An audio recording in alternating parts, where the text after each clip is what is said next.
fréquentais énormément les jeunes. Je les rencontrais, ils avaient 14 ans en troisième et je les quittais et ils étaient en terminale, quoi. Enfin, ils quittaient la terminale. Donc ça crée des liens forts et voilà, et j'étais toujours extrêmement bouleversée, touchée, je riais énormément. Ces ateliers me nourrissaient énormément. Je me rendais compte que le soir, quand je rentrais à la maison, que je parlais aux copains, à la famille, on m'écoutait quand je racontais mes journées avec ces jeunes. Et c'est comme ça que... Et en fait, une année, une des comédiennes que vous avez vues sur le plateau, c'était sa terminale, elle devait partir, elle m'a dit, faut qu'on continue, faut que tu écrives un spectacle pour nous, pour de vrai, etc. Donc ça a mis la petite graine dans ma tête. Et puis au deuxième confinement, je me suis mise à écrire. Donc à partir des notes de travail, des notes d'atelier que j'avais, de souvenirs tout simplement d'atelier. Puis j'ai appelé une vingtaine d'anciens élèves, stagiaires, et à qui j'ai proposé de se lancer dans l'aventure avec moi. Et donc naturellement, une fois par mois, on s'est retrouvés un dimanche par mois pour essayer des trucs. Je testais mon texte, on faisait des impros, je les laissais réagir, puis j'avançais comme ça. Et je savais dès le départ que je voulais pour ce spectacle une distribution mixte, donc qui mélange des acteurs professionnels et des jeunes en situation de handicap, parce que je voulais pas que ça soit du documentaire, je voulais que ça soit du théâtre, et je voulais aussi que les personnes en situation de handicap aient le droit d'être sur scène et de s'emparer de la fiction et de l'art et de pas être juste là pour raconter leur vie, quoi. Et puis je trouvais que c'était super qu'ils soient les leviers les uns des autres. Donc en fait les jeunes en situation de handicap ont auditionné les acteurs professionnels qui les accompagnent au plateau, ils les ont choisis. Et après, ils ont été vraiment des leviers parce qu'en fait, les pros apportaient énormément de rigueur, de méthodes de travail, etc. Et les jeunes en situation de handicap qui sont maintenant des pros, parce que ça fait 2 ans qu'ils tournent, ils amenaient leur vérité. Enfin, c'était clair, quoi. Tout était d'une justesse et d'une vérité incroyable, et du coup ça a bien matché entre eux. Voilà pour l'historique. Ça va? Ouais. Très bien, merci beaucoup, merci. Juste par rapport à ce qui vient d'être dit, est-ce qu'il y a des questions dans la salle? On va en prendre une ou deux avant de pouvoir aussi interroger sur les questions du handicap monsieur Mediani. Excusez-moi pour avoir écorché le nom de famille. Est-ce qu'il y a une question dans la salle? Ou on continue?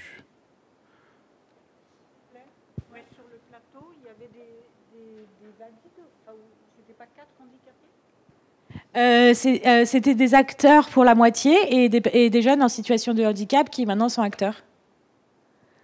On voit pas la différence. On a beaucoup travaillé pour ça. Et dans les deux sens. Du coup, on peut continuer. Dans le spectacle, Cléa, vous avez quand même beaucoup parlé de la question de la norme aussi. En fait, qu'est-ce qui est normal, le handicap invisible, etc. Est-ce qu'on pourrait avoir peut-être une définition et avoir quelques explications aussi sur la normalité, comment c'est perçu aujourd'hui, etc. C'est moi qui dois répondre à ça. Très très inquiétant là. Alors, j'avais pas prévu de faire de définition du handicap invisible, ni de la norme. Ce qui est sûr, c'est que le spectacle le montre particulièrement bien. La norme, c'est quelque chose d'arbitraire, au fond, et on sait jamais bien pourquoi le feu, on doit pas passer au feu rouge quand on est en voiture, quand c'est le petit bonhomme, il est rouge, on doit pas traverser, etc., etc. Donc ça, c'est un premier élément, et que la norme, au fond, elle est toujours relative, alors que dès qu'on parle de handicap, ça devient quelque chose d'objectif. Et la définition du handicap, telle qu'on essaye de la construire socialement, historiquement, c'est plutôt quelque chose qui relève de l'organique. C'est-à-dire que quand c'est une personne qui est tétraplégique, paraplégique, qui va avoir un traumatisme crânien qui a des effets, c'est dans la biologie. Par contre, dès qu'on parle de troubles 10, TSA, troubles psychiques, qui sont des handicaps invisibles, et je mettrai des guillemets là-dessus, au niveau organique, on trouve pas trop. C'est plutôt une observation qui va nous dire « Ah non, mais lui, il a des problèmes de communication. Lui, j'ai fait son test de QI, il a une déficience intellectuelle. » Mais au fond, il n'y a rien qui, organiquement, nous dit que cette personne-là, elle est différente, particulière. Pour le dire d'une autre manière, inférieur, parce que le handicap, c'est souvent une représentation de l'infériorité, quoi qu'on puisse en penser. Hein, je peux ne pas être du tout d'accord avec ce que je viens de dire, mais socialement, c'est plutôt comme ça. Et sur le handicap visible ou invisible, bah, évidemment, ça, là-dessus, je pense que j'ai pas besoin de trop vous expliquer. Simplement, ce que je peux apporter par rapport à la pièce un petit peu en plus, c'est que ce qui a été beaucoup étudié dans les sciences sociales, en sociologie notamment, c'est les processus de stigmatisation, où justement on va avoir des personnes qui vont essayer de cacher leur potentiel handicap invisible. Et quand justement il y a une effraction, quand il apparaît par une attitude différente, par exemple des étudiants TSA ou des jeunes TSA, ils vont pas se comporter comme il faudrait parce qu'ils n'auraient pas les codes sociaux. Et ben là, on va se dire lui il est pas normal, il est fou. Et donc au fond, le handicap invisible, c'est pas tant qu'il est invisible qui va rompre en fait la relation à l'autre. Les troubles 10, ils sont pas invisibles. Simplement qu'ils apparaissent dans un cadre particulier qui est celui de l'écrit notamment. Sinon, il n'y a pas de... Ah, bonsoir. Bravo, félicitations. Et juste pour conclure là-dessus, au fond, le handicap invisible, c'est plutôt un handicap qui apparaît dans des circonstances particulières. Trouble 10 quand c'est l'écrit, quand on arrive à l'école. TDAH, typiquement, il y a beaucoup de diagnostics qui se font tardivement parce que, alors je vous donne un exemple, une étudiante que j'avais vue il y a quelques années à l'université de Cergy, quand elle était au lycée, elle n'avait aucun problème. Elle avait de bons résultats scolaires, etc. Puis dès qu'elle est arrivée à l'université, où elle était dans une filière où il y avait des amphis avec 500 étudiants, ses résultats ont chuté. Et là, quelque chose est apparu. Donc je vais m'arrêter là pour l'instant. Mais voilà, la question de la norme, elle est donc relative et le handicap invisible, c'est plutôt qu'il apparaît sous certaines circonstances.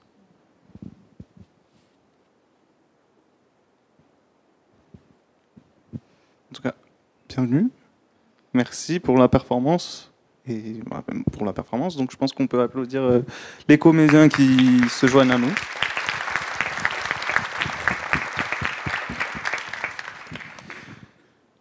Est-ce que Cléa, tu veux ajouter des choses par rapport aussi à ton expérience, toi, de comment avec le programme phare, et même après on pourra donner aussi la parole aux comédiens, comédiennes aussi s'ils veulent réagir, et après on prendra aussi des questions bien évidemment du public pour pouvoir aussi orienter le débat.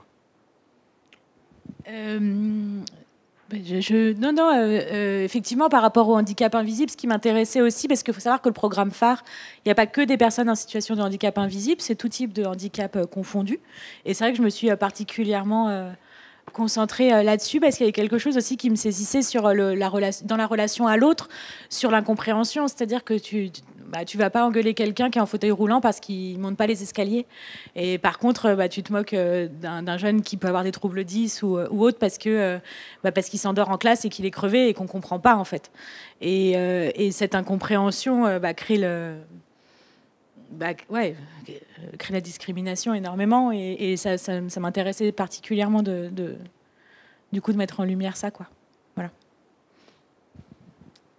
Est-ce que vous avez des questions ? Bonjour. J'aurais voulu savoir comment vous êtes passé de souvenirs d'atelier à l'écriture d'une pièce aussi fluide dans les échanges entre les différents acteurs.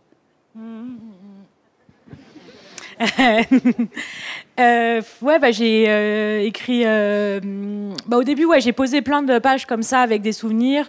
J'ai très vite dessiné des personnages qui sont donc soit parfois la personne vraiment, soit des mélanges de plein. Et voilà, j'avais un peu les figures qui m'intéressaient, qui étaient là. Et ensuite, du coup, j'étais chercher des interviews. Les interviews sont venues nourrir la dramaturgie. Et après, pas mal d'écriture au plateau. C'est-à-dire que, on teste avec eux, ça marche pas. Non, enfin, je me rappelle à la première lecture, vous étiez tout triste parce que j'ai coupé 20 pages. Enfin, peut-être pas 20, mais pas mal. Parce que je me rendais compte qu'en fait c'était trop, que ça marchait pas, que ces choses-là se sont faites au fur et à mesure, des retours aussi. Et l'idée de la guitare comme fil rouge, si je peux me permettre, c'est apparu quand dans le... Toujours, j'adore le rock. Et j'ai toujours rêvé d'un guitariste en scène. Je le savais depuis le départ. Je ne peux pas vraiment vous dire comment, mais je le savais. Je savais que cette guitare, elle devait bouger au plateau, que le guitariste devait être avoir l'âge des jeunes pour faire partie de la bande d'une certaine manière. Je sais pas, je le savais assez vite et du coup j'ai proposé donc à Noé Dolé qui n'est pas là, qui a composé la musique et qui interprétait le rôle jusqu'à hier. Puisque comme que vous avez vu ce soir, c'était sa première, enfin sa deuxième. Donc il a joué cet après-midi. Et du coup, j'ai proposé à Noé de venir faire des ateliers phares avec moi en binôme. Et les ateliers phares, en fait, c'est aussi un super endroit d'expression pour moi. Et c'est pour ça que ça fait aussi des années que je le faisais, que je le faisais, parce que du coup, on donne les ateliers en binôme. Et artistiquement, je me suis toujours amusée à inviter des gens avec qui j'avais envie de bosser pour chercher. Donc, Guillaume aussi a fait les ateliers phares avec moi quand il a intégré le projet. On s'est tous partagés. Et du coup, ça nous a permis de nous nourrir dans le spectacle. Et donc, Noé a été là et il a fait 2 années d'atelier. C'est là que sont nées les cloches, par exemple, parce qu'il s'est rendu compte qu'avec les cloches, on arrivait à grave bien bosser avec eux et composer des trucs. Et du coup, c'est resté dans le spectacle. Voilà. Et ouais, la guitare, parce que j'adore le rock. Merci. Je crois que ça part d'une phrase de Léa qui m'avait dit qu'elle avait une épée de Damoclès au-dessus de la tête. Du coup, la mythologie, m'est venue assez rapidement. Je suis partie sur Damoclès, et puis après, je suis tombée sur un bouquin qui s'appelle Mythologie et handicap. Du coup, je l'ai lu et ça m'a donné l'idée de Méduse. Il y avait plein d'autres personnages. Il y avait Frankenstein aussi, enfin tous les grands mythes autour de la question du handicap. Et voilà, j'ai un peu puisé dedans aussi. Christophe Colomb. Ah, à cause de Noé. En fait, Noé, à son premier atelier, comme c'était la première fois de sa vie qu'il donnait un atelier, il s'était acheté un beau petit carnet pour prendre des notes et faire son super prof. Et sur ce carnet, il y avait marqué, on ne sait jamais où, machin, jusqu'au, je sais plus. Voilà. Et je me suis dit, ah putain, il est culotté, Christophe Colomb, de dire ça quand même. Enfin, je me suis fait la remarque à l'époque, mes filles étaient petites, enfin, elles le sont toujours, mais elles étaient encore plus petites. Et elle m'a posé la question des Indiens à plumes et tout ça, et je me suis dit, c'est à cause de lui, tout ça, et voilà.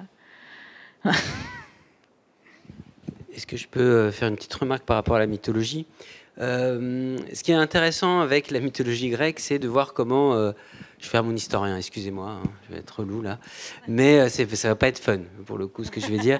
C'est que quand un enfant naissait dans l'Antiquité grecque, lorsqu'il il naissait avec une difformité, ne serait-ce que les pieds beaux, l'orthopédie a beaucoup changé la vie de ces personnes, dont je fais partie, je suis né avec les pieds beaux.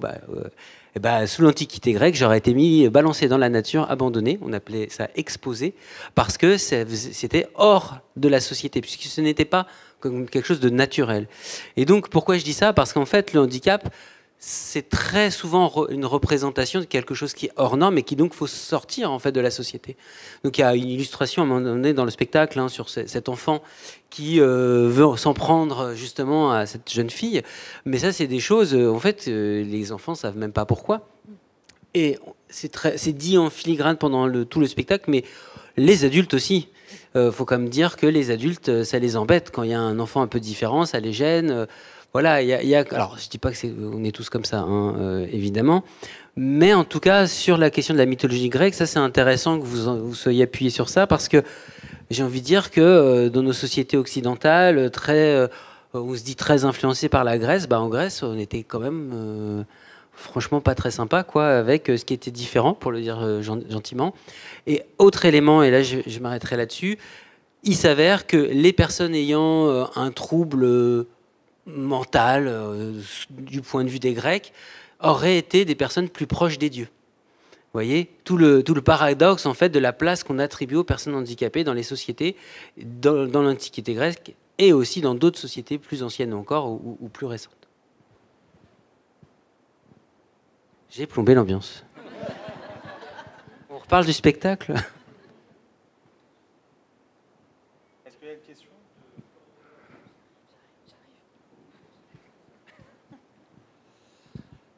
Bonsoir. Non, je disais, j'ai remarqué qu'il y avait beaucoup de candeur et de poésie en fait dans votre spectacle, et je me demandais en fait si c'était une caractéristique que vous aviez perçue chez les personnes en situation de handicap. Oui, complètement, ouais. Ouais, complètement. Un rapport au monde extrêmement pur, même si ça peut paraître un peu cliché. Mais moi, j'adore le matin quand j'arrive à Phare et que je dis salut, comment ça va ? On me répond comment on sait si on va vraiment bien ? Tout de suite, ça part dans des trucs. Ah ouais, t'as raison. Et ça réveille, quoi. Et ouais, ce rapport-là au monde me plaît beaucoup parce que aussi, en tout cas, c'est dans ma manière d'écrire en règle générale, il y a souvent ce trait-là parce que je trouve que c'est une manière de parler à tous et à toutes le plus simplement possible, mais en disant quand même des petites choses, en glissant des petits trucs quand même, quoi.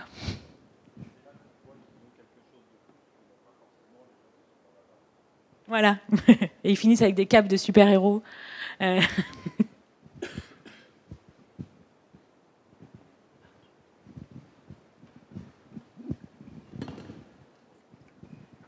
Moi, j'ai une question. En fait, dans le spectacle, il y a beaucoup de pauses, de silence et de temps calme. Et je voulais savoir aussi si ça, c'était inspiré de Phare ou pas du tout. Enfin, voilà ce que tu as voulu montrer dans tout ça. Ouais, on a beaucoup travaillé là-dessus. Tous les silences sont écrits. Ils étaient déjà écrits dans le texte au départ, avec des grands pointillés, des fois des demi-pages sans rien. De l'écriture, c'était important pour moi parce que ça fait partie pour moi d'une des choses fortes quand je suis à Phare et que je suis face à ces jeunes en situation de handicap, que des fois on te raconte un truc et puis il faut attendre vraiment longtemps pour avoir la fin de l'histoire et il faut s'accrocher et c'est cool en fait de prendre le temps de ça et d'accepter en fait de poser le rythme et de dire ok on va pas tout faire à 200 à l'heure, c'est pas grave, moi je suis plutôt speed de nature et j'ai adoré l'endroit où le programme Phare m'a posé en me disant ok on y va quoi, c'est eux qui imposent leur rythme et voilà, et du coup on les a écrits, ces silences, ces doutes, ces problèmes, et c'est aussi une super sécurité en cas de trou de mémoire, de doutes, de problèmes, parce que du coup on a fait de cette chose qui est possible quelque chose d'artistique et de voulu quoi. Ouais. Est-ce que Cléa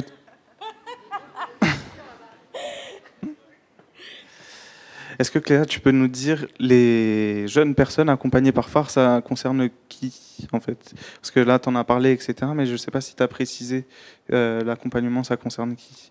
Ou je peux le préciser aussi, si tu veux. Oui, il y a des responsables. Ouais, je sais qu'il y a des responsables de Phare qui sont dans la salle. Juste pour vous dire, les personnes accompagnées, les jeunes gens accompagnés par le dispositif Phare, si je ne dis pas de bêtises, c'est des collégiens, collégiennes et des lycéens, lycéennes qui sont accompagnés. Donc moi, la question que je me posais aussi, c'est une fois que leur processus, enfin leur accompagnement se finit dans Phare, il y a les études supérieures qui commencent. Je dirige la question vers Martial plutôt là. C'est comment ça se passe en fait dans les études supérieures pour les personnes en situation de handicap? Alors, il y a plein d'options possibles pour répondre à cette question. Je vais éviter de faire le vadémécum de tous les aménagements possibles. Je vais rester sur l'expérience qu'il me semble être vécue par un certain nombre d'étudiants, notamment qui ont un handicap dit invisible. Souvent, ce qui se passe, c'est que c'est des jeunes qui... alors, il peut arriver qu'il n'y ait pas eu de diagnostic avant. Ça arrive et l'université est un moment charnière, hein, comme vous l'imaginez bien, où ils vont découvrir qu'ils ont une difficulté qu'ils ne peuvent pas compenser par eux-mêmes. Et puis il y en a d'autres qui sont suivis. Alors on a dans le spectacle quelques exemples, hein, le docteur, le médecin, les spécialistes, etc. Ça, c'est quelque chose qu'on n'est pas très nombreux et nombreux à avoir vécu. Hein. Moi, je ne l'ai pas vraiment vécu non plus, mais disons que quand on a 2, 3, 4 rendez-vous par semaine avec des spécialistes, en plus du temps scolaire, c'est quand même quelque chose d'extrêmement lourd à vivre déjà pour les parents, mais aussi pour les jeunes, quoi. Enfin, voilà, et arriver à l'université, ils commencent à être adultes, ils ont envie d'avoir leur autonomie, de la construire, de se construire en tant que jeune adulte, parce que ça, c'est important. Et il y a une tension entre le soutien en tant que personne en situation de handicap reconnue comme telle et le fait de devenir jeune adulte. On fait l'expérience et l'épreuve de son autonomisation. L'aménagement, le soutien parce qu'il y a handicap, c'est une forme de soutien, de protection qui ramène quand même à une forme d'infantilisation, je vais dire le mot. Hein. Et donc, on va avoir des étudiants qui ne veulent plus du tout entendre parler d'aménagement. Et donc, on va avoir beaucoup d'étudiants dont on ne va jamais entendre parler jusqu'au M1, jusqu'au M2, ou pendant les 6 premiers mois de l'année. Et puis, pour un certain nombre d'entre eux, à un moment donné, c'est quand même difficile, et ils se rendent à l'évidence qu'il s'ils n'ont pas ce soutien-là, ils ne vont pas réussir leurs études. Et ça, c'est un point important, c'est que justement, c'est un droit, c'est pas un devoir. Hein. Quand vous obtenez un tiers-temps pour les examens, vous n'êtes pas obligé d'aller jusqu'au bout du tiers-temps. C'est un petit détail, c'est un type d'aménagement, vous avez un tiers de temps en plus pour les examens. Et ce qui m'amène quand même à parler d'un point qui est important à mon sens, c'est toute l'ambiguïté et toute l'ambivalence de la reconnaissance du handicap. Là, on a des jeunes gens, je ne sais pas qui a un handicap reconnu ou pas, je ne vais pas chercher à le savoir pour ma part, mais c'est quand même une chance de pouvoir représenter, de représenter depuis 2 ans dans des pièces de théâtre, etc. Et que c'est certes dû à des qualités artistiques, mais le point de départ, c'est quand même le handicap. Moi, j'ai pas eu la chance de faire le programme phare. Vous voyez, je suis là en train de vous parler en tant que chargé de mission handicap, quoi.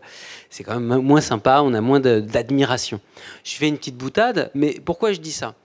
Parce qu'en fait, se faire reconnaître comme ayant un handicap, ça permet d'avoir des soutiens, mais c'est courir le risque d'échouer alors qu'on a été soutenu. Vous imaginez quand même bien que si j'ai été soutenu, j'ai quand même beaucoup moins le droit à l'échec. Vous voyez, on est dans une forme d'égalisation des chances à minima. Et en réalité, ce qui se passe, c'est pas dit qu'on va pas leur donner le diplôme. Hein. Moi, je peux vous garantir que les responsables de formation à l'université, le premier truc qu'ils disent, oui, on va faire les aménagements, mais attention, il ne faut pas amoindrir le niveau d'exigence du diplôme. Quoi que ça veuille dire, je ne vous cache pas que moi, je me pose des questions sur le sens des priorités qu'on peut avoir, mais il faut faire avec, hein, voilà. En tant que chargé de mission handicap, je fais avec ça. Mais au fond, vraiment le plus important, c'est ça, c'est que la reconnaissance de handicap aujourd'hui permet des choses, donne des soutiens qu'on n'aurait pas si on n'avait pas cette reconnaissance. Et en même temps, on court le risque d'une forme d'exclusion accrue par rapport à ça. Et ça, donc, les étudiants, ils veulent bien le cacher, en fait. Hein, souvent, surtout que, généralement, comme ils ont des résultats scolaires corrects, même s'ils ont eu des soutiens, ils ont quand même fait preuve de capacité dans une société où avoir des capacités, c'est important. Donc voilà, c'est ce que je peux dire sur le parcours, le vécu. Ça n'empêche pas, alors je vais le dire, je ne suis pas un fanat de la... Vous nous quittez déjà? Elle a un contrôle demain. Hein. Non, mais non. Puis voilà, on fait partir d'autres personnes. Trêve de plaisanterie. Moi, je ne suis pas un fan de la réussite à tout prix. Néanmoins, on peut quand même dire que tous les dispositifs existants, dont phare fait partie, permettent quand même une meilleure acceptation de cette différence et qu'aujourd'hui, on a de plus en plus d'étudiants en situation de handicap qui le déclarent. En 2009, on avait 90 étudiants à l'Université de Cergy qui étaient suivis par le service handicap. Aujourd'hui, tiens, je vais vous poser une question. À votre avis, combien? Qui a dit 200? Plus? De la triche. Plus, beaucoup plus que 200. Plus. Moins. À l'heure d'aujourd'hui, on est à 650. On est au mois de décembre. Et l'année dernière, on était à 637, à peu près. Donc, c'est vraiment beaucoup. Il y a 27 000 étudiants. Et alors, bon, je vais faire mon chercheur. Il y a quelques années, et d'autres collègues l'ont fait après moi, j'ai fait une analyse secondaire de données de l'Observatoire de la vie étudiante qui a posé des questions aux étudiants. Est-ce que vous êtes en situation de handicap? Est-ce que vous le déclarez? Comment vous vivez vos études, etc. Il s'avère qu'il y avait 5000 répondants. 1% disaient être suivis par la mission handicap de son établissement, c'est sur toute la France. Et 10% des interrogés avaient déclaré une situation de handicap. Donc on a potentiellement 10 fois plus de personnes qui considèrent avoir un handicap et qui ne demandent pas de soutien.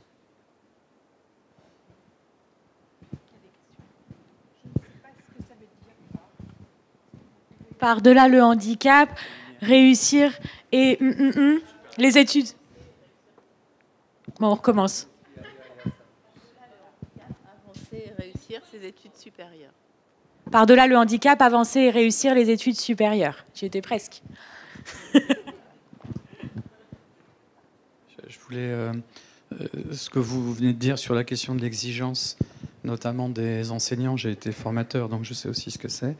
Et je pense que j'ai été aussi dans cette difficulté-là, mais je pense qu'il y en a qui ont été plus que d'autres. C'est une question de projection, effectivement. C'est-à-dire qu'à un moment donné, il y a les personnes qui sont nommées pour faire de l'éducation, de la formation, ont une vision, une projection de ces exigences. Mais c'est un petit peu pareil du côté des parents aussi. Il y a une projection qui est très forte par rapport à leurs enfants. Et ça m'a fait réagir parce qu'en fait, je n'avais pas pensé comme ça, mais le spectacle il est vraiment basé là-dessus. Alors, il y a l'épée de Damoclès, là, qui est une très belle image.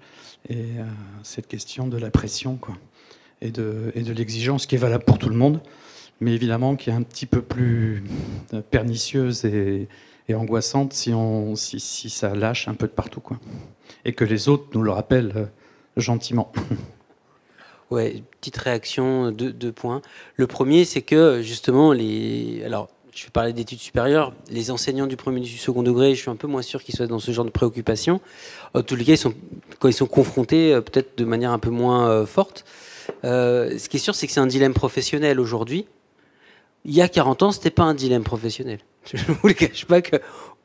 Voilà. Donc il y a quand même eu quelque chose qui a changé. C'est un enjeu professionnel pour être un bon professionnel de l'éducation au sens large, ce qui n'était pas le cas avant. C'est comme prendre en compte la parole des personnes concernées, quel que soit le domaine. Dans la santé ou l'éducation, il y a 50 ans, un médecin, il vous disait vous devez faire ça, vous le faisiez, quoi. C'est rien à faire de votre avis. Je sais pas pour taper sur les médecins, c'est pour dire qu'il y a véritablement une évolution importante dans les différents champs professionnels. Le deuxième élément, je crois que je l'ai oublié, mais je vais essayer de le retrouver, c'est justement cette épée de Damoclès. On est aujourd'hui dans une pression de la réussite. Le programme phare, c'est réussite ses études supérieures. Bah oui, c'est l'enjeu. L'enjeu est là parce qu'on fait tout passer par les études. Et pas seulement quand il y a handicap, d'une manière générale. Et ce que je voudrais dire aussi, c'est qu'il s'avère que quand vous voyez la scolarité des élèves, des enfants, il y a plein de choses où même dès la naissance, on essaie de voir si l'enfant il est dans la norme. En permanence. Et dès qu'il sort de la norme, attention, il va falloir faire quelque chose, quoi. Mais de spécialiser. Et donc, on va historiquement faire des établissements spécialisés, etc. Alors, je ne veux pas faire d'histoire à nouveau, mais on est passé d'un paradigme où on séparait le traitement, où on se dit aujourd'hui, même le traitement le plus médicamenteux possible, on va essayer de le traiter en milieu ordinaire, en dehors de l'hôpital, en dehors du médico-social. Ce n'est pas toujours le cas, évidemment, très loin de là, mais c'est une tendance importante. Et ça, je pense que c'est vraiment... il faut le saisir, quoi. Et les expériences que vous avez évoquées dans le spectacle, que vous les ayez vécues directement ou pas, elles montrent bien cette, entre guillemets, nouveauté, en fait, pour les enfants aussi, pour que les enfants ne se moquent pas. Il y a tout un travail éducatif à faire, qui ne relève pas de l'évidence, que ce soit dans la famille ou au sein de l'école. Et ça, ce n'était pas des préoccupations qu'on avait avant. Au contraire, il n'est pas intégré dans le groupe classe. Il n'a peut-être pas sa place dans l'école. C'est des choses qu'on peut encore entendre très largement aujourd'hui.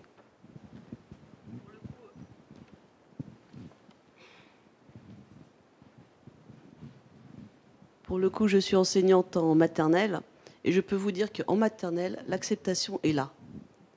Il y a beaucoup moins de normes, ils prennent les enfants comme ils sont. Et ils comprennent très bien et tout de suite qu'il y a une différence et l'acceptation est là, à partir du moment où on explique. Cet enfant-là, il ne réagit pas comme toi, mais il faut qu'il apprenne à devenir élève, à rentrer dans la société. On apprend les normes. Mais l'acceptation des enfants est beaucoup plus grande qu'on ne le pense. Et plus ils avancent dans l'éducation, plus ils avancent en âge, plus ils sont formatés. Et c'est là que vient le problème. Alors, je vous avais dit un truc extrêmement important à partir du moment où on leur dit. Et à un moment donné, on oublie de leur dire, et nous-mêmes, on oublie de se le dire. Quand je dis nous, je dis c'est pas vous, c'est nous, je m'intègre dedans. On va avoir des réactions parfois de gens qui nous paraissent très étranges, dans le travail, dans la rue, ou que ce soit. Moi, je suis comme tout le monde, hein. Lui, il m'emmerde, là. Pourquoi il crie, là? Pourquoi il me klaxonne, alors que normalement, peut-être qu'il est énervé, on ne sait pas pourquoi, vous voyez. Enfin, c'est pas un très bon exemple, là, parce qu'on est en dehors de l'éducation. Mais, d'une part, je pense sincèrement que on peut avoir très vite tendance à oublier d'expliquer les choses. Et il y a un autre élément que vous avez dit qui est important, c'est on veut leur faire apprendre les règles de la société. L'une des limites de la participation sociale des personnes qui ont des particularités, c'est que la limite de l'inclusion, comme je l'entends en ce moment beaucoup, c'est que il faut qu'ils rentrent dans les normes. Et attendez, je finis juste. Et je parle pas de vous. Moi, ce que je vois, c'est que dans les études supérieures, l'enjeu de la professionnalisation, il est extrêmement fort. Et que, ouais, s'il arrive en entreprise, mais qu'il se comporte pas comme c'est attendu, il va pas trouver de boulot. Vous voyez, au bout du tunnel, c'est ça la problématique. Donc, évidemment, en maternelle, on est bien d'accord, pas dire, mais les enfants de 3-4 ans, bon, voilà. Qu'est-ce qu'un enfant normal à 3-4 ans? Je ne sais pas. Donc oui, il n'y avait pas le même rapport que, effectivement, dans l'enseignement supérieur. Bonsoir, je suis à ce niveau-là. Merci beaucoup, c'était un super moment, une super belle pièce. Moi, j'aurais une question plutôt pour les comédiens et comédiennes. J'aimerais bien vous entendre, vous, sur comment ça s'est passé, le travail de création, et comment ça se passe pour vous. Quel est votre rapport à ce spectacle, s'il vous plaît? Merci. Bonsoir. Donc, Oussama vient de rentrer chez lui. Léa, je ne sais pas où elle est. Ah oui, c'est... Ah, bonsoir. Coucou, non, t'inquiète, laisse tranquille. Donc, on va répondre, Guillaume et moi, à la question. Comment c'était le processus de création? Eh bien, c'était... donc, peut-être que Cléa en a déjà un petit peu parlé, mais elle a écrit la pièce à partir des ateliers phares qu'elle a donnés pendant quelques temps. Et puis, donc, ensuite, elle a recruté un groupe de... Enfin, elle a expliqué tout ça. T'as déjà tout expliqué. Ça marche. C'est moi en tant que comédienne, que personne. J'ai beaucoup aimé le processus de création. Voilà, tu m'as recruté et puis c'était très chouette. On a travaillé pendant au total 6-7 semaines et en gros, Guillaume et moi, du coup, on a beaucoup travaillé avec Cléa, avec la chorégraphe qui s'appelle Lilou, pour justement se mettre un peu, en fait, se mettre au niveau de Oussama, Léa, Félix. Et on s'est beaucoup apporté les uns les autres mutuellement. Et ce qu'on a fait, nous, je ne sais pas si c'est vraiment la question, mais c'est pour jouer les rôles qu'on joue sur scène, c'est ça.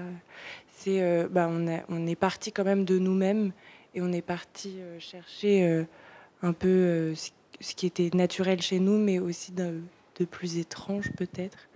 Voilà, pour pas faire un truc de composition horrible, mais un truc sincère. Mais voilà, je sais pas du tout si ça répond à la question. Et pour compléter, du coup, c'était un travail, c'était notre première expérience professionnelle. Déjà pour ça, merci. Voilà, on fait du théâtre professionnel depuis autant de temps que Oussama, Léa, Félix et du coup Noé. Donc on a commencé ensemble. Et c'était absolument très... C'était incroyable. Et on fait des écoles de théâtre, ça ressemblait pas du tout à ce qu'on nous avait appris. On nous a appris à jouer. Et là, c'était juste un autre endroit d'être. Enfin, je sais pas comment. Enfin, le travail était vraiment sur un décalage, dans une douceur absolue, une bienveillance totale de toute l'équipe. Et j'espère que, voilà, dans tous les projets pro qu'on fera, ce sera pareil. Et voilà, maintenant on a une famille. Ça fait 3 ans qu'on travaille ensemble. Et voilà, on a une chance incroyable. Et aujourd'hui, la famille, il y a Com en plus dedans. Si tu veux dire un mot. Eh bien, moi, je suis le dernier né de cette famille. Je suis arrivé en septembre dans la compagnie pour reprendre le rôle de Noé, le musicien donc, qui a créé le rôle et la musique du spectacle, en collaboration avec Georges, qui est à la régie d'habitude, mais qui est remplacé par Carla ce soir. Et comme ça, on présente tout le monde, c'est génial. Et voilà, je suis arrivé en septembre pour reprendre le rôle. Et c'est peut-être très tôt pour savoir dire ce qui s'est passé dans le processus de reprise de rôle, mais ce qui était très cool, c'est qu'on m'a jamais demandé de copier ce que faisait Noé trait pour trait, et ça a été, je pense, comme pour les autres, d'y mettre aussi beaucoup de mon énergie et de ma sensibilité, autant dans la musique que dans le texte, de mon rythme aussi, et c'est ça qui était trop cool, c'est que c'était pas du tout effectivement comme quelque chose effectivement que j'ai pu apprendre à l'école même s'il y a plein de techniques, c'était pas non plus juste de la robotisation, quoi. Il y a vraiment beaucoup je trouve, en tout cas dans ce spectacle, beaucoup d'humanité quand on a le droit, en tout cas, on a le droit à cette place de l'humanité dans le spectacle, et c'est trop bien. Voilà. En fait, je crois que ce qui me faisait flipper dans le fait de mettre en scène ces jeunes en situation de handicap, c'était d'aller plaquer un truc à moi et que ça leur appartienne plus et que ça leur ressemble plus. Et notamment en tant que prof de théâtre dans Phare, bah moi je leur apprends à bien se tenir, à regarder dans les yeux, à parler fort, à bien articuler. Et tout à coup ils deviennent comédiens dans mon spectacle et je leur dis non mais c'est pas grave si tu regardes tes pieds. Enfin, j'ai plus à on vient plus les chercher, les accompagner au même endroit quoi. Oh. On vient plus les accompagner au même endroit et du coup. Je vais aller sur scène. Et du coup, ce qu'on a fait notamment, c'est que, par exemple, chaque séance, il y a eu une semaine de résidence où tous les matins, c'était l'un d'entre eux qui devait prendre en charge 2 heures de la répétition. Et c'était eux les chefs. Donc je suis arrivée en début de semaine et j'aurais dit lundi c'est toi, mardi c'est toi, mercredi c'est toi, enfin voilà, et vous préparez les 2 premières heures. Et du coup vous faites ce que vous voulez, soit vous nous proposez des exercices, soit vous nous dites ce que tu as mis en scène hier Cléa c'était vraiment pourri, moi j'ai vraiment une meilleure idée, soit enfin etc. Et c'est ce qu'on a fait et je pense que ça a été très précieux ce truc parce que du coup on a eu 2 heures d'atelier dirigé par Oussama où fallait rentrer dans la tête d'Oussama pour suivre ses exercices, comprendre ce qu'il avait envie de montrer. Et à l'inverse, par exemple, j'ai une mémoire très forte de Guillaume qui avait fait un exposé sur les monstres, qui avait voulu s'interroger là-dessus et qui avait ramené des définitions, des choses comme ça. Et puis c'est le début de la deuxième partie finalement, c'est resté. Donc voilà, plein de choses comme ça qui ont permis en fait de partir d'eux-mêmes. Quand ils disent, ils arrêtent pas de dire on est parti de moi, il y a vachement ça. Où ouais, on est parti de leurs propositions, de leurs recherches. Et pareil dans le corps, on les a fait danser des heures et des heures. Danse comme si tu dansais dans ta chambre, danse comme si tu dansais sur une île déserte, danse comme si tu dansais. Et Lilou, la chorégraphe, elle chopait, elle disait mais j'ai trop aimé quand t'as fait ce truc-là, on le garde, etc. Donc en fait, elle leur a imposé aucun geste, elle les a regardés danser et elle a pioché dans leur manière de danser des extraits d'eux qui nous intéressaient, quoi. Voilà. Et aussi, du coup, Aldric, le rôle que j'interprète, donc il y a Aldric qui est vraiment TDAH et qui faisait partie du programme et du groupe aussi. Et ce qui était hyper agréable aussi, c'est de pouvoir faire son propre Aldric et vraiment se raconter soi. Et il a vu la pièce et il était hyper touché, et comme tous les jeunes. Et voilà, et il continue d'ailleurs à venir. Enfin, le process était vraiment tourné vers pour Oussama, Léa, Félix.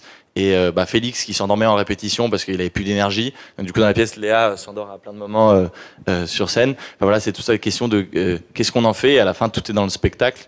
Et nous, on était juste là pour servir ça. Et bref, ça c'est beaucoup de bien. C'était génial. Voilà, 3 questions d'un coup.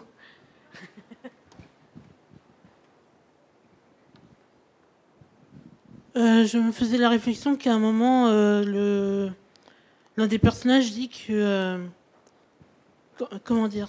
C'était le passage où il parlait du fait que quand il lisait, il avait mal aux yeux et il pleurait, et que plus tard, il a appris qu'il avait un problème aux yeux et qu'il avait besoin de lentilles. Et je me suis fait la réflexion que ça me rappelle le fait que dans certains de mes handicaps, je les ai depuis toujours à mes yeux. Et de ce fait, pour moi, c'est ma version de la normalité, ma réalité. Et ça m'a toujours fait un peu un choc quand je me rends compte que les gens normaux n'ont en fait pas ce genre de problème. Et ça m'a fait vraiment une grande impression de voir cette expérience simple, mais si résonante dans le spectacle, en fait. Merci. Je voudrais juste faire une petite réaction. Ça, c'est quelque chose effectivement qui m'a frappé dans la pièce. C'est que justement, on donne à voir des choses qui sont auprès desquelles on peut se reconnaître nous-mêmes, justement, mais qui sont en fait des expériences, en réalité, qu'on ne partage pas. c'est ça qui est difficile, en fin de compte, pour reconnaître l'autre, pour être en empathie avec lui. Et bravo pour vraiment le travail des comédiens. C'était exceptionnel de ce point de vue-là, enfin de mon point de vue. C'est que justement, ce que vous évoquez, votre expérience sensorielle, il n'y a que vous qui la vivez. Et nous, en général, on est là, on vit quelque chose sensoriellement, et on pense qu'on le partage. Et en fait, un jeune TSA, il va avoir un aspect de la sensorialité qui n'est pas du tout du même ordre. Par exemple, là, la lumière, là, ça me gêne un petit peu, mais bon, je fais avec. Là, il y a des jeunes TSA, là, ils sont morts, quoi. Enfin, parce que ça les agresse littéralement. Et du coup, cette expérience qui n'est pas partagée, qui est tellement singulière qu'on ne peut pas, en fait. Oui, je te comprends. Non, en fait, il va falloir faire un effort intellectuel très important ou des expériences spécifiques comme vous avez vécu pour justement se dire oui, là, je comprends de quoi il s'agit, là, ça me touche. Et ça, c'est quelque chose vraiment, je trouve que c'est ça qui est intéressant dans le travail que vous avez fait, c'est que il y a eu tout un travail de co-construction, de co-création plutôt même, et ça, je trouve que c'est vraiment fort. Et pendant longtemps, dans le théâtre, il y a eu, on en avait parlé, l'International Visual Theatre. C'est des comédiens sourds qui travaillaient entre sourds et qui voulaient faire valoir la surdité. Là, je trouve qu'on est passé dans autre chose et que... oui, bien sûr. Oui, oh là là, ne dites pas que j'ai dit que ça avait disparu. Je vais me faire... Oui, parce que c'est dans les années 80 que ça a été connu. Ouais, non, dites pas... Oh là là, bref, je vais me faire gronder. Non, simplement, voilà, c'est de faire passer de l'expérience singulière quasi non partageable à quelque chose qui, en tous les cas, là, dans cette salle, la plupart d'entre nous avons pu partager quelque chose d'affectif et d'émotionnel. Ça, c'est vraiment, je trouve que c'est vraiment très intéressant. Et encore bravo. Moi, oui. Déjà, avant de poser mes questions, je veux vous dire aux comiques que vous étiez formidables. Et j'ai deux, trois questions à vous poser. Déjà, c'est quoi votre parcours, vos prénoms, vos âges? Déclinez votre identité. Quelle est vos pathologies, de quoi vous souffrez? Et est-ce que vous arrivez à faire face à la maladie avec ce spectacle? Je répète? Non, c'est vous. Alors moi, c'est Marine. Oui. Le personnage que je joue s'appelle Clarisse, mais il n'est pas nommé, je crois, dans la... Non, dans la vraie vie. C'est sur le flyer, mais c'est pas... Ah non, parce que c'est pas que j'ai demandé, c'est votre âge dans la vraie vie. Et ouais, dans la vraie vie, moi, j'ai 29 ans. Ah oui? C'est horrible. C'est horrible. C'est la vraie vie que je pose. Dans la vraie vie, c'est quel âge vous avez? C'est quoi votre parcours? Et donc, mon parcours, c'est que moi, je suis comédienne et j'ai pas de handicap a priori. J'ai jamais été diagnostiquée de quoi que ce soit. Et les autres? Et Oussama, et en fait, je dis alors que c'est pas obligé, même si je comprends totalement la question. Il en parle dans le spectacle. Oussama est autiste Asperger. Voilà. Ah, okay, oui. Et Léa aussi cite sa multitude de handicaps. C'est une collectionneuse. Ah ok, oui. Une grande collectionneuse. Oui. Voilà. Ok, merci. De rien.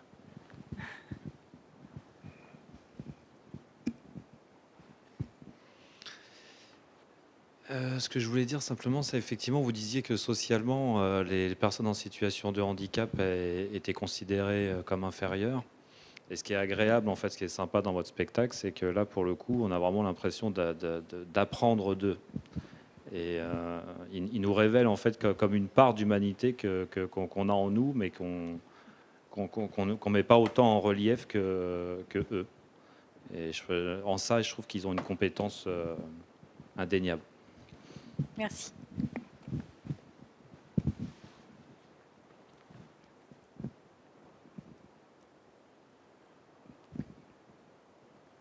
Alors moi, je voudrais vous remercier véritablement pour cette pièce qui m'a beaucoup touchée, émue. Et bon, moi, je suis professeure effectivement à l'université, donc effectivement, donc voilà, chers collègues.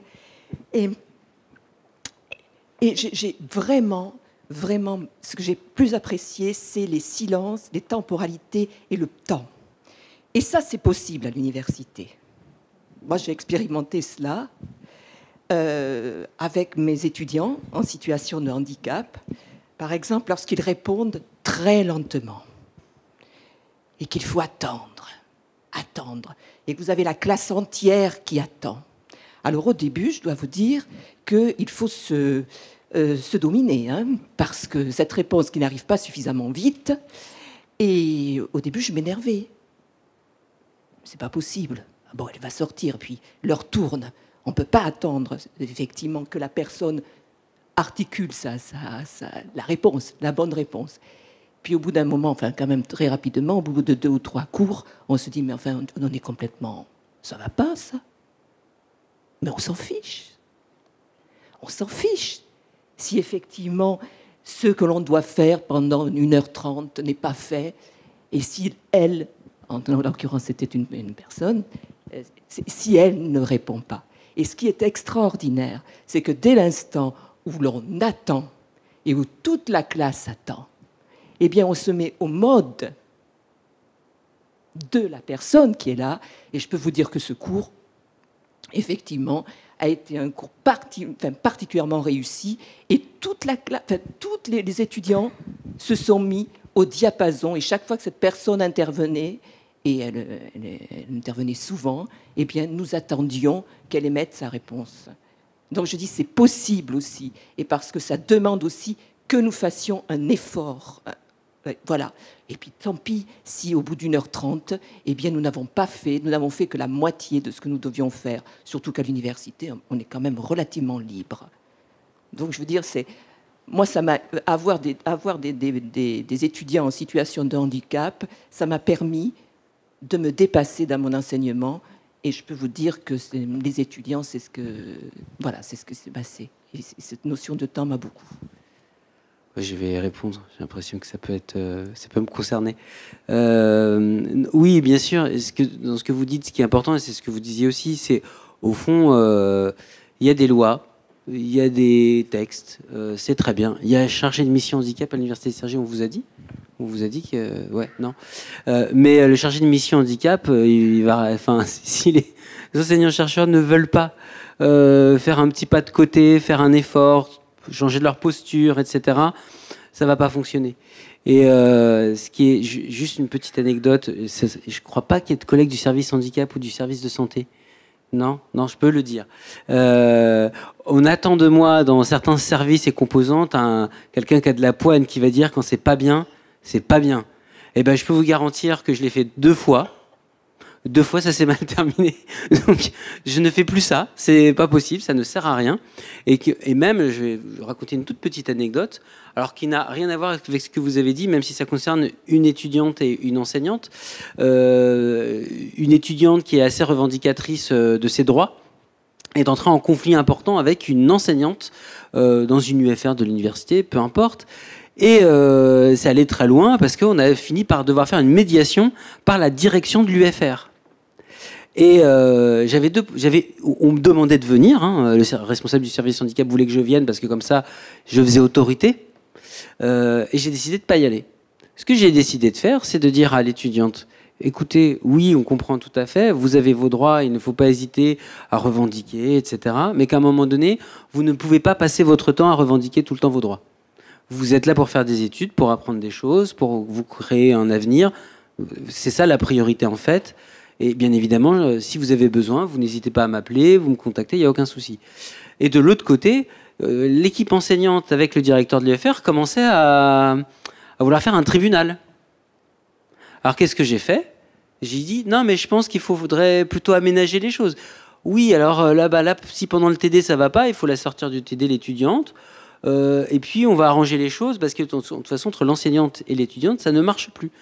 Alors vous allez me dire c'est une solution pas du tout idéale, hein, un changement de TD, mais au moins l'enseignante elle est plus en arrêt maladie parce que l'enseignante s'est mise en arrêt maladie tellement ça a été compliqué pour elle à gérer, et l'étudiante elle peut encore faire ses études. Je dis ça tout simplement parce que ça ne reposera jamais sur une personne, ça reposera surtout sur des petites actions. Il y a des textes de loi évidemment qui sont importants, mais sur des actions, des responsabilités aussi individuelles, et pas uniquement de donner des millions d'euros pour la compensation dans les MDPH. Pour ceux qui connaissent, ça ne suffit pas. Il faut aussi être dans une interaction avec l'autre qui tienne compte de ses particularités. Et ça, c'est pas toujours évident, hein, évidemment. Déjà, quand on le découvre, même quand on est au courant, parfois on a du mal à se mettre au diapason de la situation.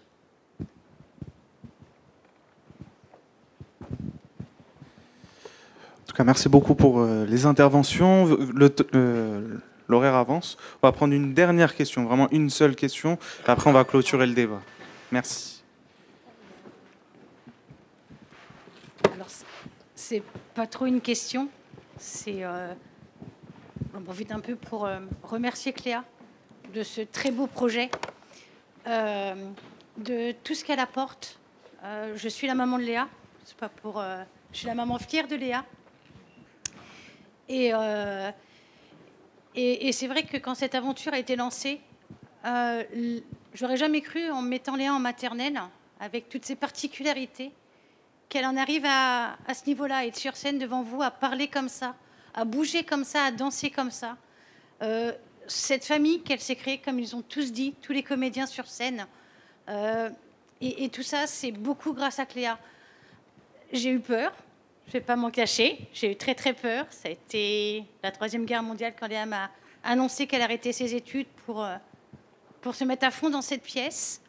Mais en tant que parent d'un enfant en situation de handicap, j'ai laissé un enfant en situation de handicap intégrer un magnifique projet. Et c'est une jeune femme sur scène avec ses particularités. Et ça, c'est vraiment grâce à Cléa. Et je voudrais vraiment la remercier, Cléa, Lilou, Catherine, toutes les personnes bienveillantes qui sont derrière et qui ont pris soin de Léa aussi, qui continuent. Et voilà, c'est peut-être pas une question, mais je tenais vraiment à le dire devant tout le monde. Merci.